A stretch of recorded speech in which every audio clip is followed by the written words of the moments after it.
Surabaya, Surabaya.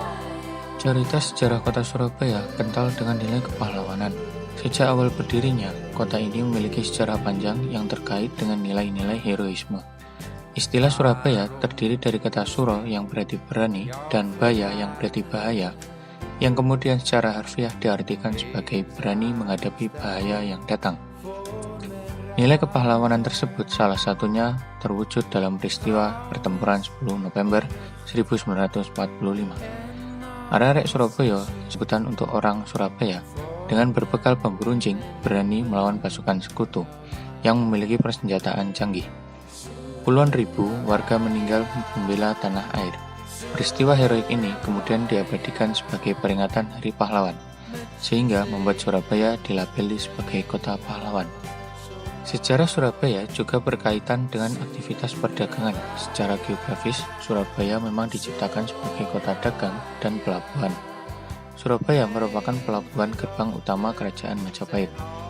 Letaknya yang di pesisir utara Pulau Jawa membuatnya berkembang menjadi sebuah pelabuhan penting di zaman Majapahit pada abad ke-14.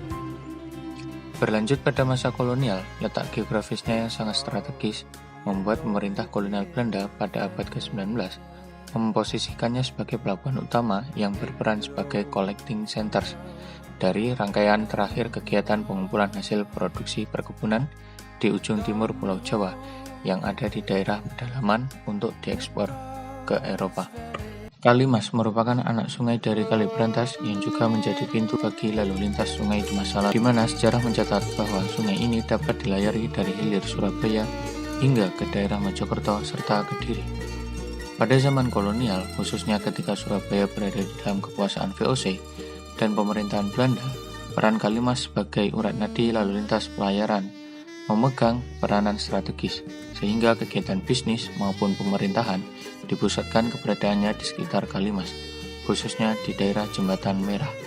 Jembatan Merah dibentuk atas kesepakatan Pakubuwono II dari Mataram dengan VOC sejak 11 November 1743. Dalam perjanjian tersebut bahwa beberapa daerah pantai utara, termasuk Surabaya, diserahkan VOC, termasuk Surabaya yang berada di bawah kolonialisme Belanda.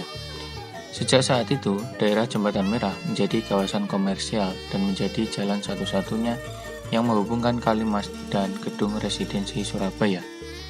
Dengan kata lain, Jembatan Merah ini merupakan fasilitator yang sangat penting pada era itu.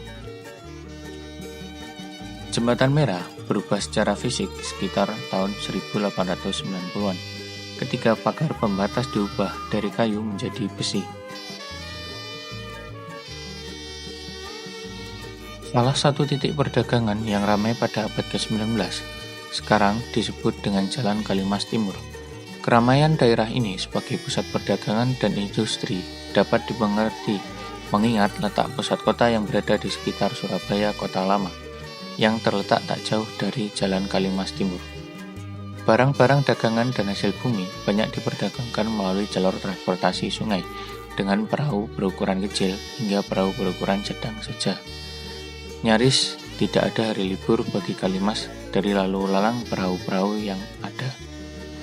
Semua aktivitas itu dikontrol oleh Syah Bandar Kalimas yang sekarang berada di sebelah timur dari Jembatan Merah. Menara Syah Bandar Kalimas.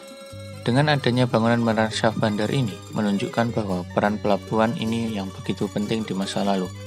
Dengan tinggi 10 meter, keberadaan menara ini menjadi penanda eksistensi Syah Bandar. Selain itu, Syah Bandar ini juga bertugas mengawasi perdagangan, menentukan pajak, melihat kualitas barang-barang secara umum, dan menentukan mata uang apa saja yang bisa digunakan dalam bertransaksi. Pada abad ke-19, di sepanjang Jalan Kalimas Timur terdapat rumah gudang yang dimiliki oleh pengusaha termuka pada zamannya, di mana banyak rumah tersebut bergaya arsitektur Indis yang terbentuk dari perpaduan arsitektur Jawa, Arab, Tionghoa, dan Eropa dengan menggunakan konsep ruko. Banyak dari bangunan-bangunan ini yang masih memiliki gaya arsitektur yang asli pada zamannya, mulai dari detail tiang penyangga cantilever, jendela kayu berpalang, sekat bangunan dengan detail Art Nouveau, juga bertahan di sana sampai saat ini. Terdapat juga rel kereta api yang berfungsi sebagai alat pengangkut barang dagangan dari gudang menuju daerah lain di kota Surabaya dan sekitarnya. Di sekitar bangunan ini juga terdapat katrol mekanis besar yang dahulu digunakan untuk bongkar muat barang dari kapal, yang kemudian dibawa dengan truk maupun kereta api. Tidak jauh dari wilayah pergudangan ini terdapat sebuah jembatan mekanis yang terkenal dengan nama Jembatan Petean. Jembatan Petean dibangun oleh NV Machine Fabric Brad & Co. pada tahun 1900 dan mulai beroperasi pertama kali pada 16 Desember 1939. Pembangunan jembatan berukuran 150 meter ini menelan biaya 133.100 gulden Belanda atau setara dengan 1.075.913.850 dengan acuan 1 gulden Belanda sebesar 8.083 rupiah.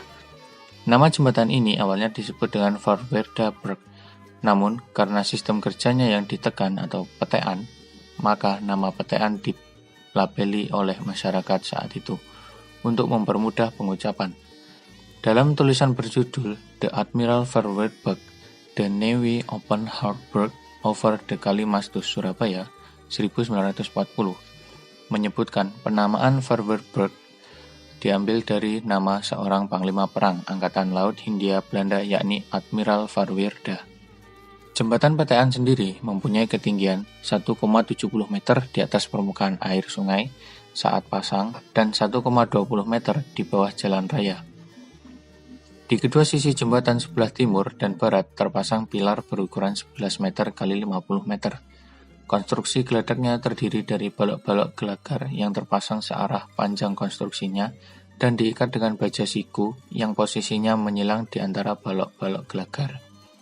Balok dan baja siku merupakan tumpuan untuk papan kayu jati geladak yang kemudian diberi lapisan aspal sebagai jalur penyeberangan masyarakat. Pada tempat mesin penggerak baja, pengungkit sisi utara terdapat ruangan operator dengan atap papan jati. Jembatan ini memiliki lampu penerang yang terpasang di bangunan menara dan kedua sisi ujung jembatan.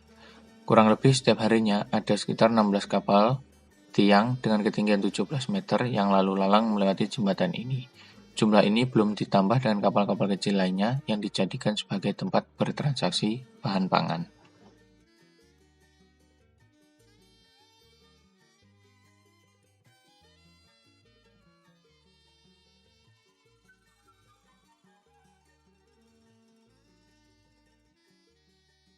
Terlihat perbedaan yang signifikan antara Kalimas yang dulu dengan yang sekarang, karena tidak terurusnya daerah tersebut. Melalui video ini, kami berharap ke depannya agar kawasan wilayah ini dapat terurus dengan baik. Mengingat wilayah ini dahulunya merupakan salah satu kawasan yang sangat bersejarah bagi perekonomian di wilayah Surabaya.